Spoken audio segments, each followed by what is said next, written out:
Alright, so in today's tutorials, we'll be looking at the flowchart for classifying data. And as I've already explained in our previous tutorial, that data is something that is very important in statistics. You need to know that without data, there will be no statistics, right? And also, valid conclusions can only result from data which has been collected properly. And you also have to note that there is no good statistical tool that can produce good results from wrongly collected data. So, in fact, knowing the structure of your data set is something that's very important, which will help you to know the kind of statistical method you're supposed to use to answer a specific question or problem. So let's quickly jump right in. So first of all, you have to ask the question, are the data going to be quantitative or qualitative?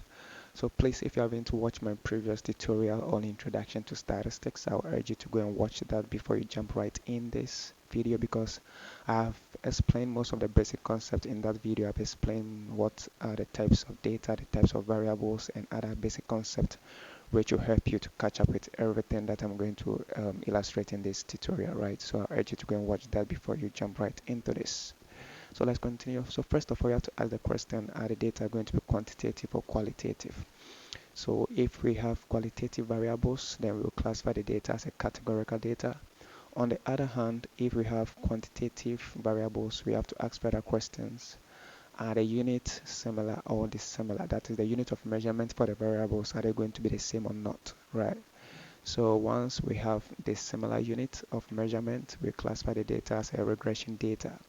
So this is basically what I'm trying to illustrate. So this is what we used in our previous tutorial, right? The first two variables are quantitative variables, and the last two variables are qualitative variables. So this is going to be an example of a categorical data. That is, if you have only this kind of data set at hand and you want to analyze it, then you have to note that you have a categorical data, right? And in our subsequent tutorials, we'll be looking at some of the statistical methods we can use to analyze this kind of data. Now, if you have this kind of data set at hand, right, this is going to be an example of a regression data, because the unit of measurement for these variables are not the same. Age is in years and the unit of measurement for height is in meters. So this is a typical example of what a regression data, right? So let's continue. So what if the units of measurement are the same? Then we have to ask further question, how many factor levels are involved, right? So there's a continuation of it. How many factor levels are involved? We can have one factor, we can have two factors, we can have more than two factors, right? This is basically what I'm trying to illustrate. You know, age, we can have levels or factors of age. Let's say we can have one as, let's say, less than 18 years. We can have another to be, let's say, between 18 to 30. We can have another level to be, let's say, more than 30. This will basically constitute the levels of age, right? Or let's say the levels of age. We can also have the same thing for height. We can have different levels for height, right? So if we just have one of these factor and want to analyze it, then the data is going to be a one sample data. Let me use this to basically illustrate what I'm trying to let me use this. So let's say these are the rate of measurement for students from college 1, rate of measurement for students from college 2, from college 3, from college 4. Let's assume the rates are in kilograms. So if I just want to, this means that the unit of measurement are the same, right? So if I just want to analyze only this kind of data, then I'm going to have a one sample data, because I'm just dealing with only one factor. What if I have two factors? The unit of measurement are the same. Now I have two of them and I want to analyze it, so I have two factors. What happens? So if you have two factors, you have to ask further question, are the samples dependent or independent? What do we mean by dependent or independent? So for this, if the unit of measurement for this observation has no influence over the unit of measurement for this observation, then we have an example of independent sample. So this is going to be an example of independent sample, right? Because these are the unit of measurement for college 1 student, and these are the units of measurement for college 2 students. So they are not the same. The observations for this is different from the observation in here in this college. So the unit of measurement for this has no influence over the unit of measurement for this observation. So this is going to be an example of what independent samples, right? This is an example of independent. Now they become dependent if, for instance, I've taken the unit of measurement for college one students before a particular program, and after the program I took their weight again, right? Then that's going to be dependent. Let me use this one as an illustration. So let's say this are the unit of measurement for college one student before a particular program, and after the program I took their weight again.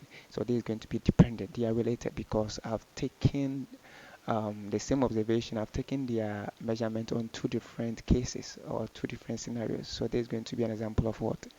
Dependent samples, right? So let's continue. Once we discover that we have two factors, we have to ask further question: are the samples going to be dependent or independent? So once they are dependent, then we are going to have a paired data. So this will be an example of a paired data, right?